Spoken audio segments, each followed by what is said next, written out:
This is the Action Movie Guys podcast, bringing you action movie reviews from across the decades, plus box office numbers and insight like never before. And now, your hosts of the Action Movie Guys podcast, Alex and Nate. Welcome, everyone, to a brand new episode of the Action Movie Guys podcast, episode 167, The Spy Who Loved Me from 1977. I'm your host, Alex Figueroa. My co-host is Nate from Netflix Reviews. All right, Nate, so let's start off with the Rotten Tomato scores. Let's see how the critics and the audience have to say about this film. All right, so the first two, not amazing. The scores were not amazing. So this one, uptick, both critically, from critics and with audiences. This one has actually an 81% critic score and a 76% audience score. So pretty well received, especially compared to the last two. The last one was very low, and the first one was like in the 50s, I think. So 81, pretty high, just setting the bar. I don't know. You know, I've watched two of these Roger Moore movies, and you said this is known as the better one or one of the best ones. So was it? I don't know. Well, the funny thing is that if because we're seeing them from the year date they're released, right? So we started off with the Live and Let Die, then right into The Man with the Golden Gun, right into The Spy Who Loved Me. The next one is Moonraker. Then the following is For Your Eyes Only. So the funny thing is the ones that are really good, you're going to start laughing because it's like the ones that are between stinks. I'm telling you right now, Moonraker is not good.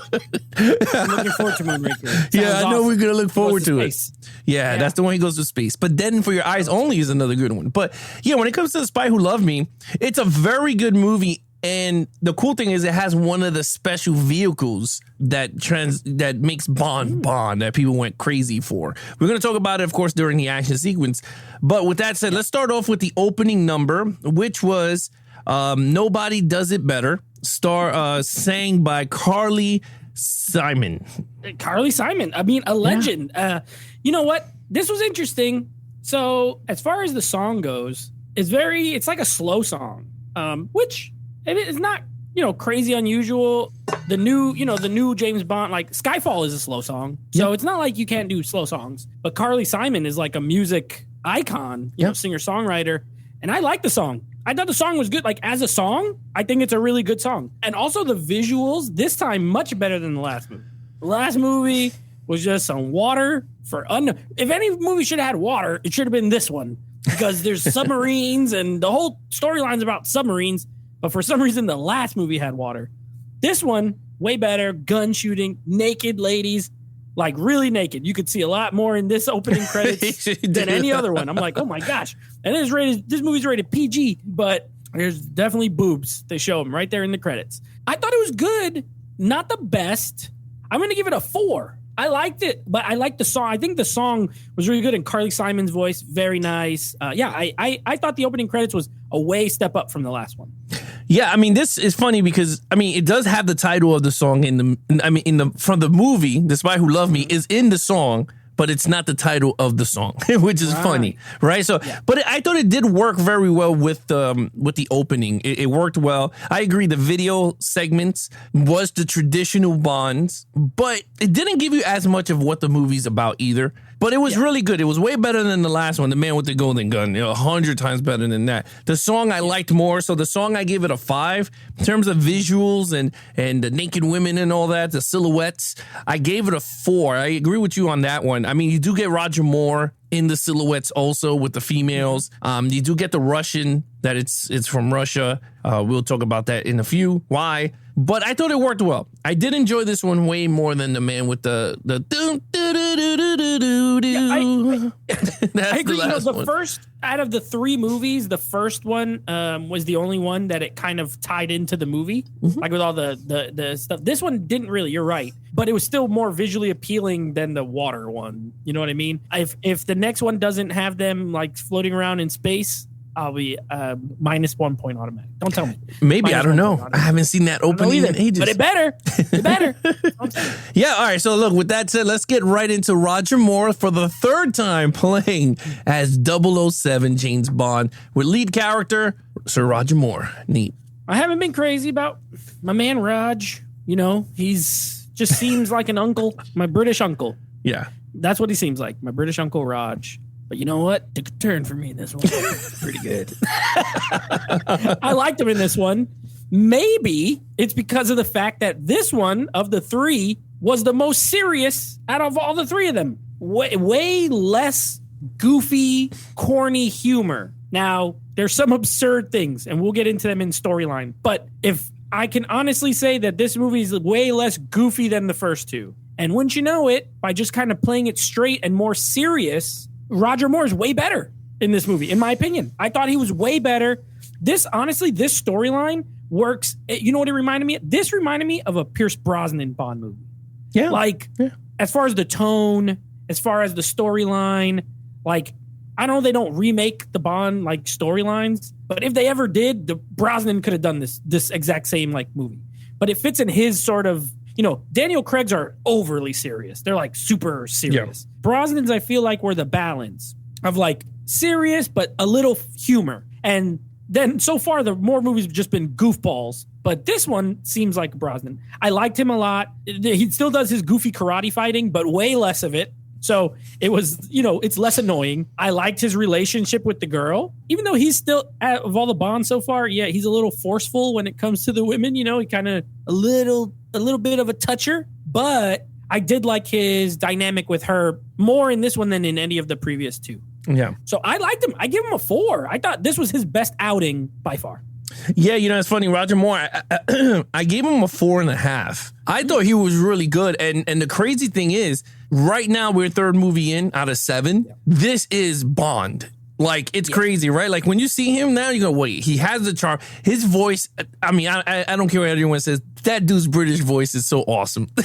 I love it. It's really good. It's really good. It's just something about the voice that is so smooth, when he speaks. But yeah, in terms of him as 007, yeah, he fit this movie. And you're absolutely right. Pierce Brosnan would have I think he would have got nominated for something if this was the actual movie. Because they both have one thing they do have over Craig is charm. Daniel Craig does not have charm at all. But then again, those scripts were not written to be charmed. He was more of the aggressive 007, real spy looking, you know what I mean? But yeah, man, he was good. I love the interactions between him and Triple X, the girl. I thought that worked well with the Moscow situation. I mean, with the Russia helping with MI6. I thought that was all pretty good. It felt good. You're right. Him as fighting. I know we're going to tackle that in the action sequence, but you're right. It was toned down a bit. Again, it still hurt, but I was I'm not going to take away points because, again, he's not known for an action. And back then, I mean, this is 77. Action movies never got to that, the pinnacle point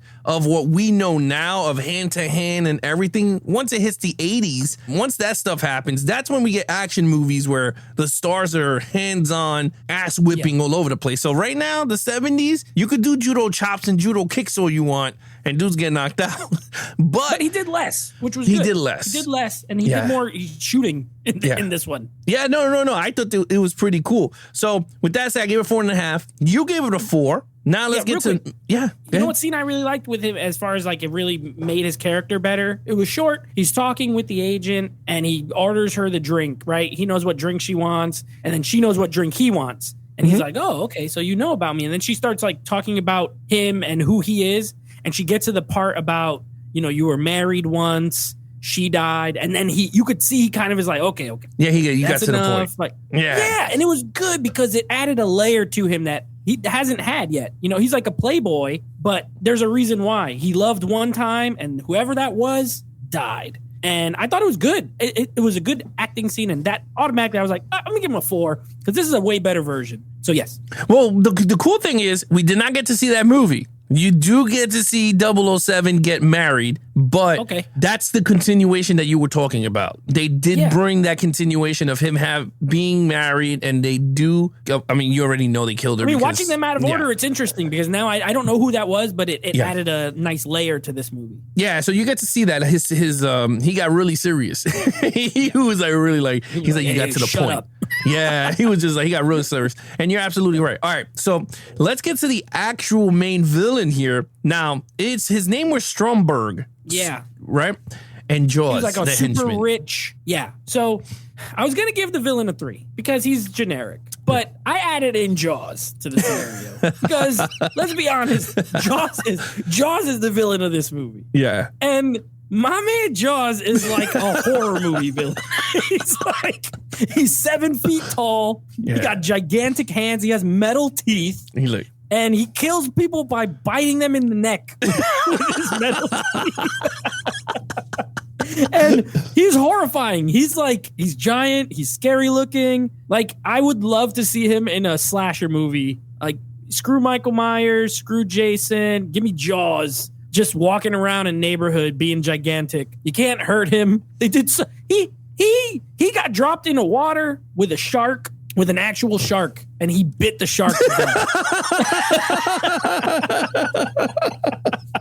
he ate the shark, bro. He was like, He ate the shark. I love Jaws. I love him. So just for that, I bumped the overall villain score to a 4. It's still not a 5. He would be a 5 if he was like the main villain. Because he's a henchman, I gotta be fair. I just added a point to the other villain. But the other main villain, I'll keep it short. He was good. Like, he had a good plan as far as a villain plan, with the nuclear weapons and he was stealing submarines. He's super rich. I do like his opening scene where he's sitting at the 30-mile long dinner table, and he has the lady go in the elevator. Then he drop her down a slide into the shark tank, and then she gets eaten by a shark. Yeah. I was like, okay, this villain he means business. But then he goes away for like an hour. Minutes. They don't even show him again. Yeah. So that's why Jaws carries the movie as the villain. I'm gonna give him a combined 4. I agree with you. I gave it a 4 also, but not for Stromberg. He was weak. And it's crazy because I know we did Christopher Lee Scaramanga, and then we did the other guy. We gave him a high score. Yeah. We gave him a high score. But honestly, this guy's the Dominic Green of the 3. He is not good. True. That's a good point. Yeah, he's not. He's useless. Like, he had an underground facility in the water, which, by the way, looked very good now, which I was shocked. I thought it was going to be like some corny toy coming out the water. No, but it looked good. It looked good. It looked really good. I said, okay, this actually looks really good. You're right. His plot points were very good. He was good at times, but then there was times that he has like web. If you notice, he had like the webbing. So he looked like a fish himself. So I was just He like, loves water. yeah, he loves water. So I was like, okay, it's cool, but he never got to fight Bond. Like, Bond killed his ass quick. If you thought Christopher Lee died quick, my man died quick. He shot him, and he said, let me return the favor, and shot him through like a tube. 5 times, though. He shoots him through the tube where, who knows where the bullet goes in his nuts or something, and then he shoots him up like a few more times. It was awesome. Yeah, well, you got that, right? And then the crazy thing is, this is the first time we really got to see Bond empty a clip on a villain. He emptied a clip. He was just like, bang, bang, bang, bang. He was just like, and then he got stuck on the table. He was just like, yeah. You know what was my favorite too, though? That gun he had under the table might have been the greatest thing I've ever seen in my life. He had a gun that had a silencer tube on it that was like a mile long. By the time he pulled the trigger, James Bond had time to jump out the chair and move out the way. But it looked hilarious. It made me laugh. No, I agree with you. Like, it was hilarious. I was like, yo, that table thing was funny. My favorite thing is when he gets on the elevator and he goes, Mr. Bond, now you die. And he hits the button, and he's there. He's just standing there with the gun. I was like, oh my God. Like, how did he know that thing was going to open? So, like, that was actually pretty cool. But like I said, the villain, his goal was actually pretty cool. But Jaws, let me just say Jaws, man. Jaws is honestly the best 007 henchman. Yeah. If we had to rank him, which we could do a ranking on them, he's number 1. He is so awesome. The dude survived rocks falling on him. He fell out of the window of a moving train and got up and dusted off the... right? He fought he fought a shark and bit the shit out of the shark. And I was like, yo, this dude... He ripped the side panel off a van with his bare hands. Yeah, he stopped the van from reversing. He just like couldn't hold... I mean, it's stupid, but he's like... I'm telling you, he's like a Terminator, this guy. No, he was good. You know what's crazy? And I was telling my wife, I said, you know what's nuts? If we had to pick somebody to to bring him back to life in the new Bond movie, I think I know who could play him. And you might agree with him. You might agree with me. Okay. You might agree. The basketball player that was in John Wick 4 that fought him in the library. Boban Marjanovic. Yeah, his name is Boban Marjanovic. Boba Marakovic. Yeah, that He's like guy. 7'3". That guy. Perfect. That's Jaws. Right? Because he has the big hands. Jaws doesn't even talk. No, he don't. He smirks. He's like, and he has the big. He looked exactly like him. I said, "Yo, you could get the guy from John Wick because he actually did hand to hand for the scene. He learned how to fight Keanu Reeves for that movie." And I was like, yo, he could actually be the new Jaws. Like, and I love how he ate the lock in the door. He went, the chain. Yeah, the chain. And he breaks it. Yeah. I loved it. Jaws is cool. Not only does he have metal teeth, though, he also apparently has the strongest jaw of all time. That you can bite through a chain. Like, I guess the writers didn't think of that. They're like, the metal's enough. If you just have metal, you just could bite through anything. He got electrical shock. He was like, that was hilarious. See, here's the thing. This movie is somehow less goofy, but I laughed way more in this one than I did in the other two.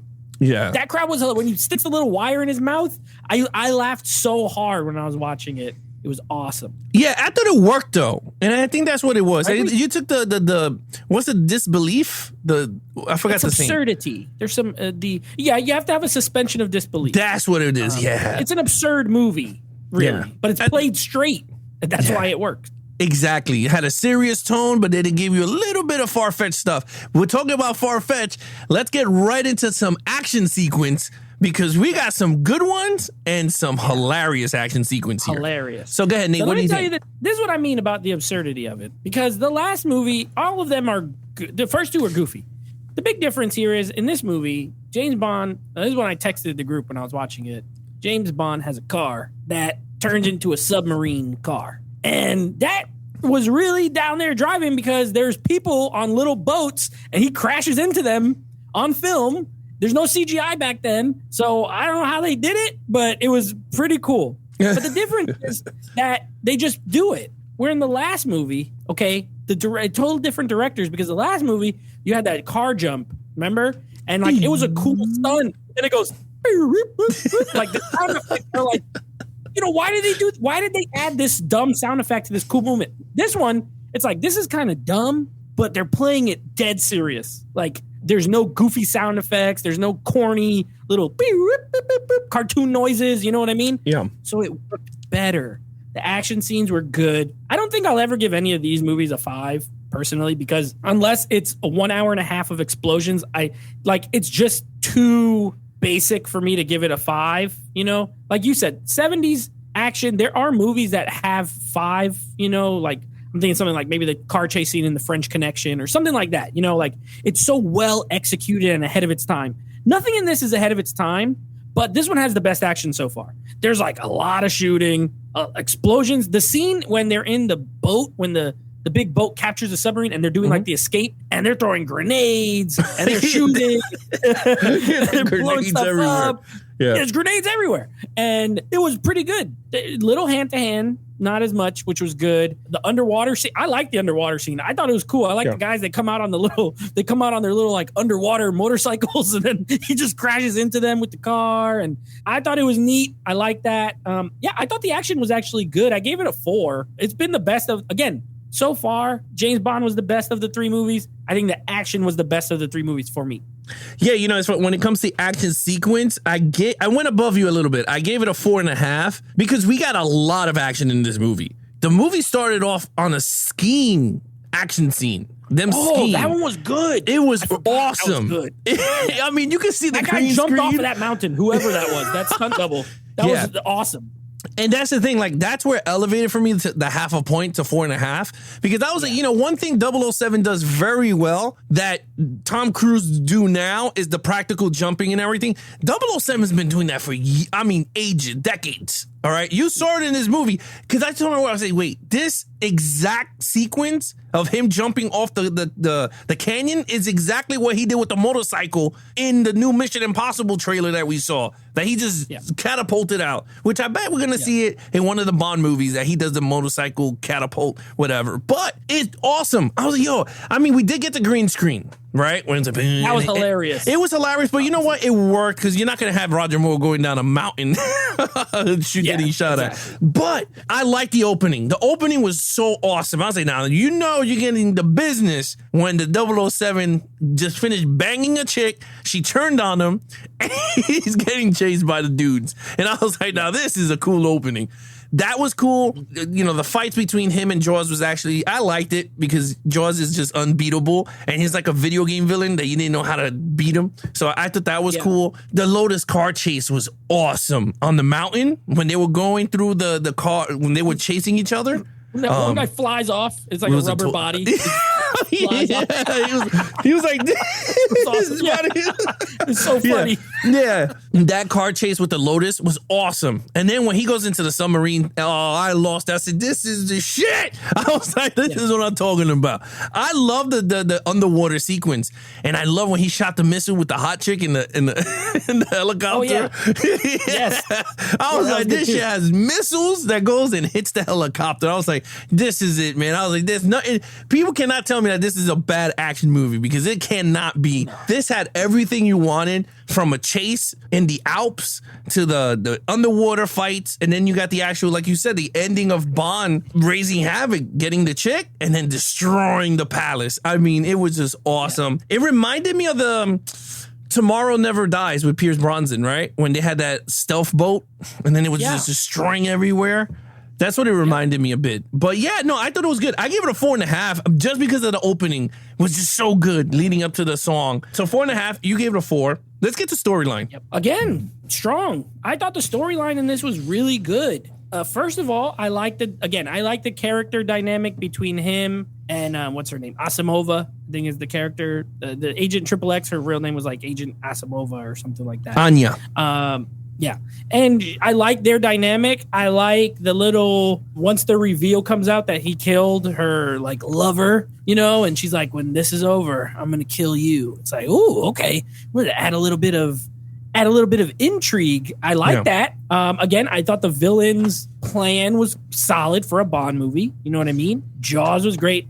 I love the scene where he's trying to go find the guy named Fekish, and they're at that outside, like, Egypt thing. Yeah, and the way the lights keep switching, and Jaws is standing there, ominous, and then the lights come on, and he gets up, and that whole scene was great. I was like, this movie is really good. For most of the time. There was a few times where I was like, this guy's stupid. But most of the time, I was like, this is pretty good. I love when they, like I said, when they meet at the bar, and the little banter, and then the other guy goes in the phone booth. And I loved all that. I thought the storyline was very strong. You know what I'm going to do? I'm going to go out. I'm going to be a wild man here. I'm actually going to give the storyline a 5. I really didn't have an issue.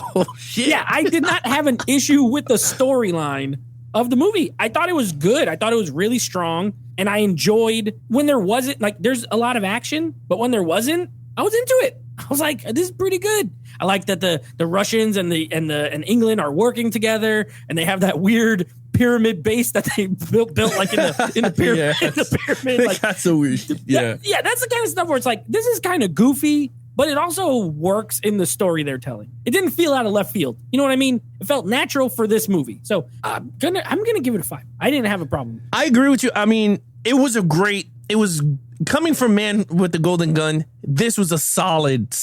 Maybe that helped to make it way better. It was way better. I always like when they hijack submarines or they blow the shit up and they take the warheads. A lot of Bond movies is all about stealing warheads and all that. But this storyline was actually really cool. It was, they stole 3 submarines and basically he was using it to, release the nuclear warheads and blow up and make a new world order.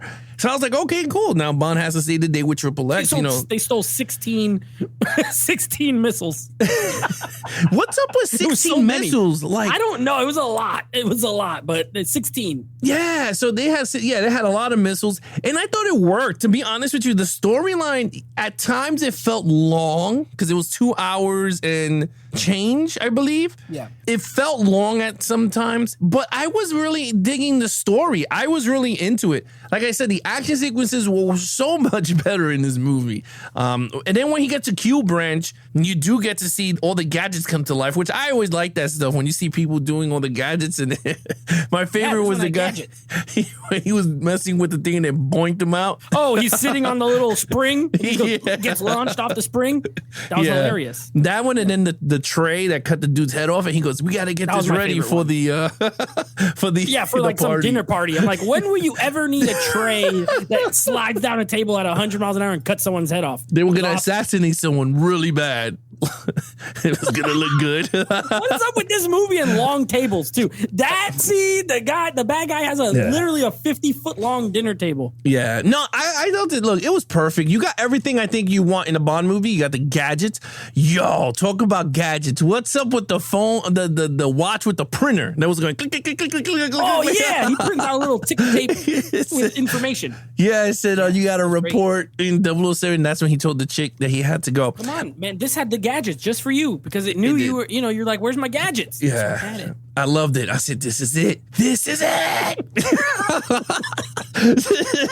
I agree. I gave it a 5. The storyline is really awesome. If you're into 70s movies, again, not many people will be into this type of movie. Some people are not. But to me, the storyline worked very well if you're into spy, espionage type movies. All right. Overall, again, to me, this is a Pierce Brosnan. This is the best Pierce Brosnan James Bond movie that Pierce Brosnan wasn't in. It really reminds me of his 90s, early 2000s Bond movies. It takes itself serious while having some really goofy, absurd stuff. And, the absurd moments, I laughed. But also, I'm like, well, first of all, this is the 70s, and also this is Bond. It's, you got to take everything with some grain of salt here. So I thought it was a lot of fun. One thing where I differ a little, like, I think the pacing was really good because the last 2 movies, there was like these long stretches where I was like really bored. I was like, what is happening? At least here, everything kind of flowed better to me. I love the end, and they go in the escape pod, and for some reason there's a bed in this escape pod. Him and the girl are in the bed, and she's gonna kill him, and then he's like, "Well, before you kill me," and then she just changes her mind, and then they're hooking up, and then everybody sees them, and then they close the curtains. It's hilarious. I give it a 4. This was my favorite one so far, the Roger Moore era. And to be honest, of all the Bond movies that I've watched so far, I will probably put this one pretty high as far as my enjoyment. I really liked it. I thought it was good. Yeah, I mean, this one I gave it a 4. I agree with you with everything. I mean, you got the gadgets, you got Q, you got a good villain, you got Jaws, one of the most legendary henchmen in Bond history, and then you got you got the Russians working with the MI6 to come together. Look, you have everything in the total package. This is one of the top Roger Moore movies. If you ask anyone, Spy Who Loved Me has to be there in the top 5 or top 3, really, because he has 7. Yeah. So top 3 of anyone list should be The Spy Who Loved Me. Gotta be 1 or 2. Yeah, it has to be. But yeah, this was one of my dad's favorite ones, The Spy Who Loved Me. He liked that one. I can see why. Yeah, and he liked For Your Eyes Only, too. So I got to see if he was right. I haven't seen it. I don't know. I haven't seen it in a long time. But no, I thought this was really cool. It was a good movie. So look, I gave it a 4. You gave it a 4. Your total points. Total points for me, 21 out of a 25. I was shocked. I was like, this Roger Moore guy, he's not doing it for me. And then this movie comes out. I was like, this movie's pretty good. And you know what? My favorite Jaws scene by far, when they're on the train and they're like listening to the door. She can open the door. She can open the door. And she opens the closet and this gigantic man is like hiding in this closet. Who knows how long he was in there for? Michael He's Myers, just hiding man. in the closet and jumps out. Oh my God. It was so funny. Best Jaws scene of the whole movie.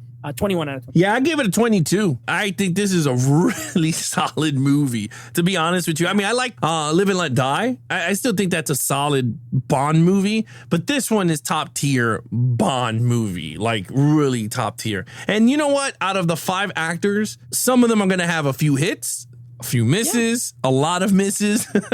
Some of them. Yeah, but he has 7 movies. So this is one of, look, so far, 1 is good. I loved it. Yeah, it was great. I thought it was great. No, I agree. It's really good. It's actually, so if you guys have not seen it, give it a shot. You might enjoy it. It's very fun. You'll have a great time with it. All right, Nate, what else is coming up this week? All right. So next episode, we will, of course, be continuing on with the 2000s. Our second to last movie will be Gladiator from 2000. Just made the cut. The year 2000, of course, directed by Ridley Scott, starring Russell Crowe. We'll be reviewing that. And then next week, continuing on with the Roger Moore Bond movies, a film that apparently I'm going to love, Moonraker. I've only ever heard bad things about this, and not just from you, just from everywhere. Like everywhere puts it as like one of the worst. So I gotta see for myself, and I'll have that in mind when I'm watching it. But we'll see how this goes. Again, it's all up to you, right? I mean, a lot of people told me Jurassic Park Dominion wasn't good, and I enjoyed it. So you never know. You might love Moonraker. I might love Moonraker, but like, what's everybody talking about? This movie is awesome. Yeah, you might. Or like it might suck ass. I don't know. I guess we'll find out. It'll be Ass Raker. Yeah. Oh Lord. Yeah. Maybe. Yeah. Anyway, if you guys want to follow us in our social media accounts, please follow Nate over on Instagram at Nateflix Reviews. Check out the podcast with him and his friends called Nateflix. More reviews, anything action movie, guys. Head over to youtube.com/Geeks and Flicks for the video versions of the podcast, or head to our official website at www.geeksandflicks.com and check out all the podcast episodes there, video, audio together. And of course, you want to join the Patreon if you guys want to watch the background of us recording this, behind the scenes look on us making these podcast episodes. Other than that, I'm your host, Alex Figueroa, and that is Nate from Nateflix Reviews. Be awesome to each other and geek out.